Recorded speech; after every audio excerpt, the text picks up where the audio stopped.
যেহেতু একটা বছর ক্লাস করেছি, সুতরাং আমি বলে দিতে পারবো কোন ছাত্র কেমন রেজাল্ট করবে। এ প্লাস পাবে কে, এ গ্রেড পাবে কে, সি পাবে কে, ডি পাবে কে, এমনকি কে ফেল করবে সেটাও বলে দিতে পারবো। স্যার বললো তাইলে লিস্টে লিখে দাও। লিস্টে যখন লিখে দিয়েছে ফেল করবে ইউনিয়ন আমির জামাত ইসলামের, ওনার নাম লিখে দিয়েছে ফেল, কারণ পড়ে না সারাদিন ইয়ানত তুলি বেড়াইতে, পড়বে কখন? তো এই জন্য লিখে দিয়েছে কি ফেল। এখন এই ফেল লিখার পরে স্যার বলতেছে এই যে তুমি ফেল লিখলে, এখনো তো পরীক্ষা হয় নাই, যদি জামাতের ইউনিয়ন আমির ফেল করে সত্যি কি তোমার এই লিখার কারণে ফেল করবে? বলেন এর দায় কি তুমি নিবা? তো বলছে আমি দায় নেবো কেন? তো নিবা না কেন?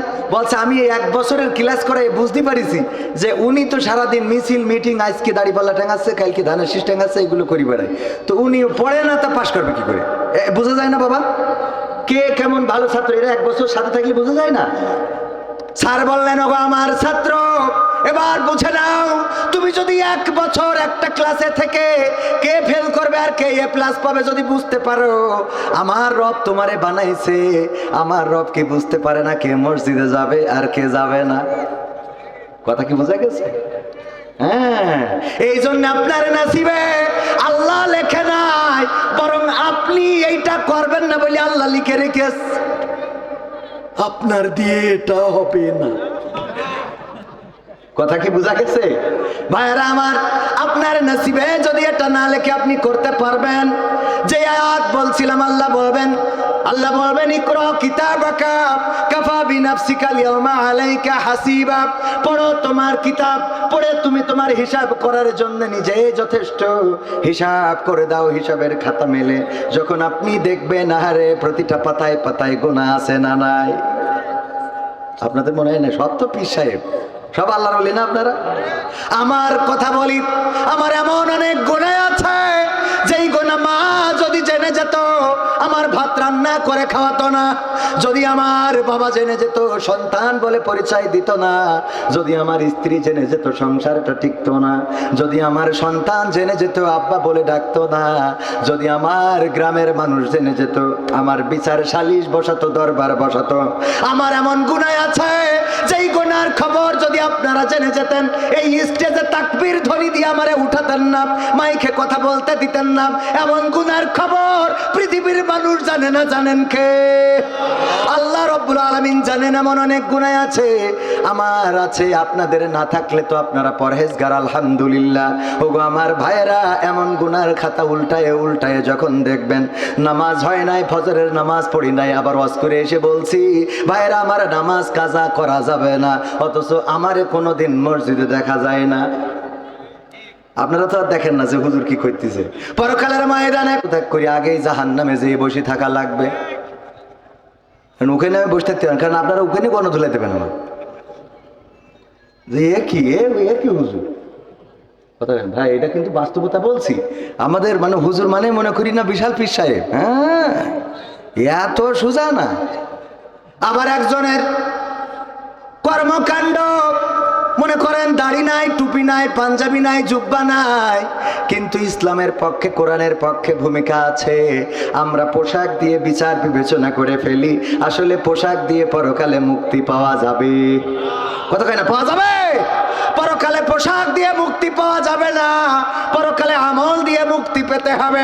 আমল যার ভালো, আল্লাহর নবী ইন্তেকালের সময় ফাতেমা রাদিয়াল্লাহু তাআলা আনহাকে ডাকলেন, হাসান হুসাইন রাদিয়াল্লাহু তাআলা আনহুকে ডাকলেন, আয়েশা রাদিয়াল্লাহু তাআলা আনহাকে ডাকলেন, অন্য বিবি সাহেবদেরকে ডাকলেন, সাহেবাদেরকে ডাকলেন, বললেন ওগো আমার স্ত্রীরা কান খুলে শুনে নাও, ওগো আমার হাসান হুসাইন, আমার কলিজার টুকরা নাতি কান খুলে শুনে নাও, ওগো আমার কন্যা ফাতেমা কান খুলে শুনে নাও, আমার মৃত্যুর পরে তোমরা আমল ছেড়ে দিও না, নেক আমল ছেড়ে দিও না, আল্লাহর নবী আল্লাহ ও তার রাসূলের পথ ছেড়ে দিও না, কারণ পরকালের ময়দানে আমার কন্যা ফাতেমা এই বিবেচনায় কাউকে জান্নাত দেওয়া হবে না।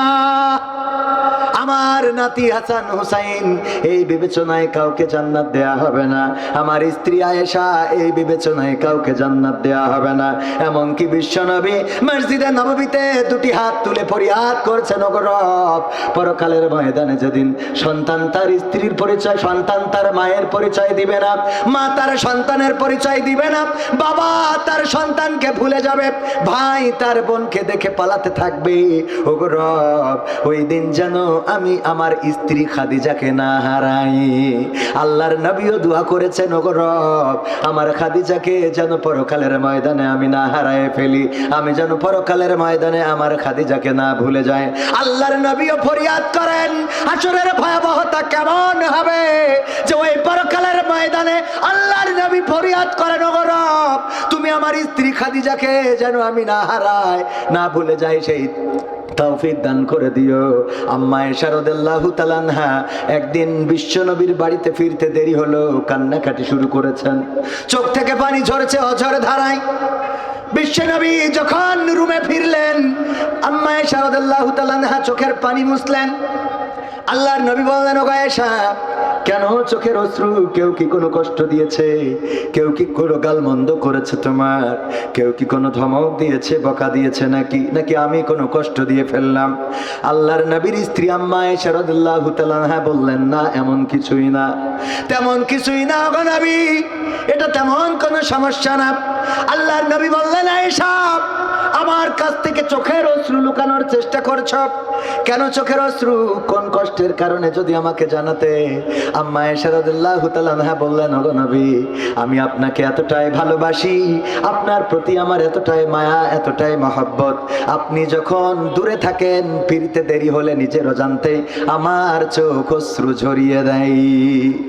আল্লাহর নবী বললেন, ওগো আয়েশা, শুনে নাও, ওই পরকালের ময়দানে তিনটি জায়গায় এই মায়া থাকবে না, এই মহব্বত থাকবে না, এই ভালোবাসা মনে থাকবে না।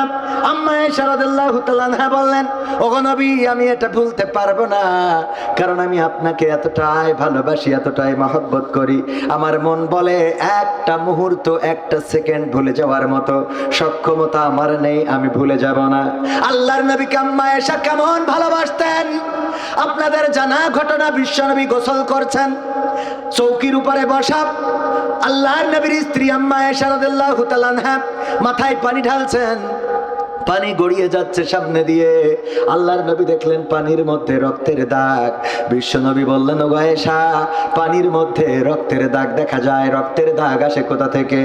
আম্মা আয়েশা রাদিয়াল্লাহু তাআলা আনহা বললেন, ওগো নবী, আপনি যখন চৌকির উপরে বসেছিলেন, আমার অসতর্কতার কারণে একটা পায়ের আঙ্গুল চৌকির পায়ার নিচে পড়েছে, আর সেই আঙ্গুলটা ফেটে রক্ত বের হয়ে পানিতে ভেসে যায়। আল্লাহর নবী তাড়াতাড়ি করে উঠলেন, চৌকিটা সরালেন এবং বললেন, আয়েশা, তোমার পায়ের আঙ্গুল ফেটে গেল আমার চৌকির নিচেই পড়ে, আর সেই রক্ত পানিতে গড়িয়ে গেল, তুমি একটা বারের জন্য একটু উফ করলে না, একটা বারের জন্য আহ করলে না। আল্লাহর নবীর স্ত্রী বললেন, ওগো নবী, এটা তো ছিল আমার একটা পায়ের আঙ্গুল, যদি আমার কলিজাটা চৌকির নিচেই পড়ে যেত, আর কলিজাটা ফেটে যদি রক্ত বের হয়ে যেত, ওগো বিশ্ব নবী, আমি একবারের জন্য বলতাম না, ওগো নবী ওঠেন, আমার কলিজাটা আপনার চৌকির নিচেই পড়ে আছে। এতটাই ভালোবাসতেন বিশ্ব নবী সাল্লাল্লাহু আলাইহি সাল্লামকে, এতটাই মহব্বত করতেন, এতটাই প্রেম ছিল। আল্লাহর নবী বললেন, ওগো আয়েশা, এই প্রেম, এই মায়া থাকবে না, এই মায়া ভুলে যাবা তিনটি জায়গায়। আম্মা আয়েশা বললেন, সেই তিনটি জায়গা কোন জায়গা যদি একটু জানাতেন গো নবী। বিশ্ব নবী বললেন, শুনে নাও, যখন ফেরেশতারা ঘোষণা দিবে, ওগো মানুষেরা কাতার বন্দী হয়ে দাঁড়িয়ে যাও, ওগো কেশবপুরের মানুষ কাতার বন্দী হয়ে দাঁড়িয়ে যাও, ওগো যশোরের মানুষ কাতার বন্দী হয়ে দাঁড়িয়ে যাও। কে কবির বিন সাবাত, কে আমাদের জনাব আব্দুল শহীদ সাহেব, কে জনাব মোহাম্মদ শহীদ হাসান, কে কাজী রৌনকুল ইসলাম, কে ইসেম হুসাইন আহমেদ, এটা দেখা হবে না, সবাইকে দাঁড়িয়ে যেতে হবে কাতার বন্দী হয়ে। আল্লাহর নবী বললেন, ফেরেশতারা আমলের খাতা হাতে তুলে দিবে, আর বলবো, গো মানুষ, তোমাদের যদি ডান হাতে তোমাদের আমলের খাতাটা পড়ে যায়, তাইলে তোমরা বেঁচে গেলে, আর যদি বাম হাতে খাতাটা পড়ে যায় তাইলে তোমাদের পরকালটা জটিল হয়ে গেল। এই সময় প্রতিটা মানুষ পেরেশানিতে থাকবে, আল্লাহ আমার রেজাল্টের খাতাটা ডান হাতে আসবে নাকি বাম হাতে আসবে। যখন ফেরেশতারা দিতে থাকবে সবাই এমন ভাবে দাঁড়িয়ে থাকবে, কেউ কারো কথা মনে রাখবে না। সন্তান তার মায়ের কথা, মা তার সন্তানের কথা, পিতা তার কলিজার টুকরা পুত্রের কথা মনে রাখবে না, স্বামী তার স্ত্রীর কথা মনে রাখবে না, নেতা তার কর্মীর কথা মনে রাখবে না। ওই পরকালের ময়দানে এই হলো প্রথম জায়গা যেখানে সবাই শুধু চিন্তা করবে আমার আমল নামাটা যদি ডান হাতে পেয়ে যায় তাইলে বেঁচে যায়। ওই দিন যদি কবির বিন সামাদ বাম হাতে আমল নামাটা পায়, সারাটা জীবন ব্যর্থ ব্যর্থ ব্যর্থ। ওগো আল্লাহ, তুমি আমল নামার খাতাটা ডান হাতে দিয়ে দিও, বলেন আমিন।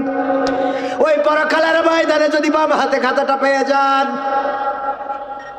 এর চেয়ে বড় হতভাগা, এর চেয়ে বড় দুর্ভাগা আর কেউ হইতে পারে না। যেই দিন আপনার কান্না দেখার মতো কেউ থাকবে না, আমার কান্না শোনার মতো কেউ থাকবে না।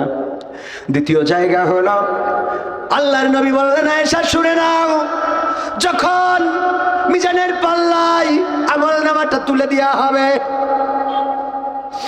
ফেরেশতারা বলবে যদি ডান দিকে ভারী হয়ে যায় বেঁচে গেলে, যদি বাম দিকে ভারী হয়ে যায় বিপদে পড়ে গেলে। ওই সময় প্রতিটা মানুষ ওই মিজানের কাঁটার দিকে এমন ভাবে তাকিয়ে থাকবে, শুধু চিন্তা করবে আমারটা যদি ডান দিকে ভারী হয়ে যায় বেঁচে গেলাম, আর যদি বাঁ দিকে ভারী হয়ে যায় তাইলে তো বাঁচার রাস্তা থাকলো না। ওগো আমার স্ত্রী শুনে নাও, এই সময় কেউ কারো কথা মনে রাখবে না। আর 3 নম্বর জায়গা হলো জাহান্নামের উপর দিয়ে পুলসিরাতের রাস্তা। এই পুলসিরাতের রাস্তা যখন পার হবে তখন প্রতিটা মানুষ মনে করবে আমি যদি পার হতে পারি তাইলে বেঁচে যায়, আমি পার হয়ে গেলেই বেঁচে যাই। কয়দিন আগে ভূমিকম্প হয়েছে, 5.7 মাত্রার ভূমিকম্প। এই ভূমিকম্পের সময় সিসিটিভি ফুটেজ কিছু আপনারা দেখেছেন। দোকানের মধ্যে সন্তান এবং পিতা একই সাথে যখন ঝাঁকুনি দিয়েছে, বাবা সন্তানকে ফেলে দৌড় দিয়েছে, দেখেছেন না দেখেন নাই? দুনিয়ার মাত্র 5 সেকেন্ডের 10 সেকেন্ডের এই কম্পনে যদি পিতা সন্তানকে ভুলে যায়, পরকালের ময়দানে ওই মুসিবতের সময় বলেন দেখি কেউ কারো কথা কি মনে রাখবে? ওগো আমার ভাইয়েরা, ওই পরকালের ময়দানে উঠা লাগবে না। কার কার হাত উঁচু করে? সবার উঠা লাগবে। পবিত্র কোরআনের 2 নম্বর সূরা, সূরা বাকারার 27 নম্বর আয়াত তেলাওয়াত করেছি, মনে আছে না নাই? আল্লাহ বললেন কাইফা তাকফুরুনা বিল্লাহি ওয়া কুনতুম আমওয়াতান ফাহিয়াকুম সুম্মা ইউমীতুকুম সুম্মা ইউহয়িকুম সুম্মা ইলাইহি তুরজাউন। আল্লাহ রাব্বুল আলামিন বললেন, ওগো কেশবপুরবাসী, কোন জিনিস তোমাদেরকে তোমাদের মহানের রব থেকে ভুলিয়ে দিল? তোমাদের রবকে অস্বীকার করা শিখালো? কোন জিনিস, কিসের কারণে রবকে অস্বীকার করো, ভুলে যাও? মসজিদে পাওয়া যায় না, আজান হলে মসজিদে লোক কম না বেশি? বলেন কম না বেশি? অথচ বাজারে দোকানদার, চায়ের দোকানে কোনো সিট ফাঁকা নাই, চায়ের দোকানে বসার মতো জায়গা নাই, যতটা দোকান ততটা লোক আছে না নাই? চায়ের দোকানগুলো ভর্তি, মোড়ের মাথায় চায়ের দোকান। মসজিদে জামাতে যত লোক না হয়, চায়ের দোকানে তার থেকে বেশি আছে না নাই? পরকালের ময়দানে যখন শয়তানকে আগুনে ফেলা হবে, শয়তান বলবে আল্লাহ আমি এমন কি অপরাধ করেছি গো আল্লাহ, শুধুমাত্র একটা হুকুম তরক করেছিলাম, শুধুমাত্র একটা হুকুম। তুমি আদম আলাইহিসসালামকে সিজদা করতে বলেছিলে, আমি আদমকে সিজদা করি নাই, আর তোমার বান্দারা কত হুকুম তরক করেছে রে আল্লাহ। ওরাও যদি জাহান্নামে যায়, আমিও যদি সেই জাহান্নামে যাই, তাইলে এটা তো বৈষম্য হয়ে গেল। আমার আর ওদের শাস্তি যদি সমান হয়, এটা কেমন হয়? আল্লাহ রাব্বুল আলামিন বলবেন, ওগো শয়তান, তুমি চ্যালেঞ্জ করেছিলে এই মানুষগুলোকে তুমি জাহান্নামে নিয়ে যাবা। শয়তান বলবে আল্লাহ এই মানুষগুলোর কাছে একটু জিজ্ঞাসা করো, দেখো আমি তাদেরকে কখনোই ডাকি নাই, আসো সিনেমা দেখার জন্য, আসো চায়ের দোকানে বসো, বরং মসজিদ থেকে আজান দেওয়া হয়েছে, তোমার বান্দারাই তো মসজিদে যায় নাই। কথা কয় না? চায়ের দোকানদার কি কোনোদিন বলেছে আসো আমি চার দোকান খুলেছি আসো? বলিস কোনোদিন? লোক কম না বেশি? কোনো মাইকিং লাগলো না, পোস্টার লাগলো না, কোনো আজান লাগলো না, কোনো ধ্বনি প্রয়োজন হলো না। বরং দোকানদার যদি দোকানটা না খোলে, ওই দোকানের যারা নিয়মিত চায়ের খরিদ্দার ওরা এসে ফোন দেয়,